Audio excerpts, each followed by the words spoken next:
Hello guys, स्वागत है आपका एक नए वीडियो में। हमारे उप सेना प्रमुख श्री राहुल सिंह जी ने कुछ ऐसे खुलासे किए हैं जिससे भारत के लोगों की आंखें जरूर खुल जानी चाहिए। तो ये हम आगे वीडियो बनाएंगे। प्लीज़ इस वीडियो को लाइक और सब्सक्राइब जरूर कर दीजिएगा। ऑपरेशन सिंदूर के दौरान भारत का एयर डिफेंस सिस्टम ने जिस तरह से काम किया वो बहुत ही शानदार था। इस ऑपरेशन में हम सभी ने देखा कि किस तरह से पाकिस्तान की हालत खराब हुई और भीख मांगते हुए उन्होंने सीज फायर की गुहार की। लेकिन उसके आखिर उन्होंने कहा कि ऑपरेशन सिंदूर के दौरान हमको क्या क्या सीखने को मिला, इन फ्यूचर के लिए हमको क्या क्या सीखना चाहिए। वो एक कार्यक्रम के दौरान बोल रहे थे। उन्होंने कहा कि इस ऑपरेशन में पूरी तरह से चाइना और पाकिस्तान का खुला नेक्सस सामने आ चुका था।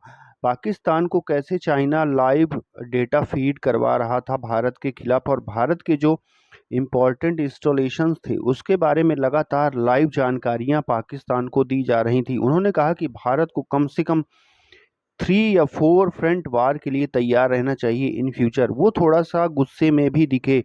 उन्होंने कहा कि चाइना 81% पाकिस्तान के हथियार चाइना से आते हैं। इसके अलावा उन्होंने टर्की को भी कहा कि टर्की किस तरह से हमारे खिलाफ लगातार काम कर रहा है और इस ऑपरेशन में दिखा भी।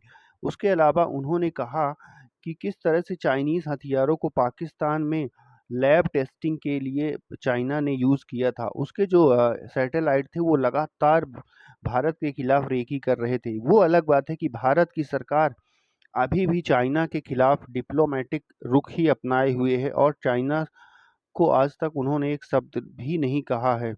इसके अलावा अगर बात करें हम क्वाड मेंबर्स में, तो क्वाड में अमेरिका भी चाहता था कि भारत चाइना के खिलाफ ठीक ठाक एक्शन ले, लेकिन भारत वहां भी डिप्लोमेटिक एक्शन पर नजर आता है, जबकि चाइना सीधे सीधे कहीं ना कहीं भारत के खिलाफ, हम सभी जानते हैं। और सेना प्रमुख ने आज खुलेआम चाइना और टर्की का नाम लेकर बताया। तो कहीं ना कहीं सरकार हमारी आखिर बच क्यों रही है जब कोई भी कंट्री हमारे खिलाफ सीधा काम कर रहा है। उन्होंने कहा कि भारत एक बहुत बड़ा देश है और हमें सीधे सीधे तौर पर उन्हें कहा कि एयर डिफेंस को मजबूत करने की ज़रूरत है। इसराइल जैसी हमको वो लग्जरी नहीं है, क्योंकि वो छोटा कंट्री है। हमको इम्पोर्टेंट जो हमारे देश के बड़े बड़े शहर है वहाँ उनको एयर डिफेंस सिस्टम और अच्छा एयर डिफेंस सिस्टम से लैस करना ही होगा। इसके साथ साथ उन्होंने डेटा चेन और डेटा सप्लाई चेन पर भी बात की। उन्होंने भारत के जो एयर डिफेंस इंडस्ट्री है उस पर भी उन्होंने भड़कते हुए कहा कि जो हमें आज नवंबर में मिल जानी चाहिए थी चीज़ें, उन्होंने कहा कि हम बार बार उन्हें फ़ोन करते हैं, उनसे पूछते हैं, लेकिन चीज़ें रेडी नहीं होती हैं।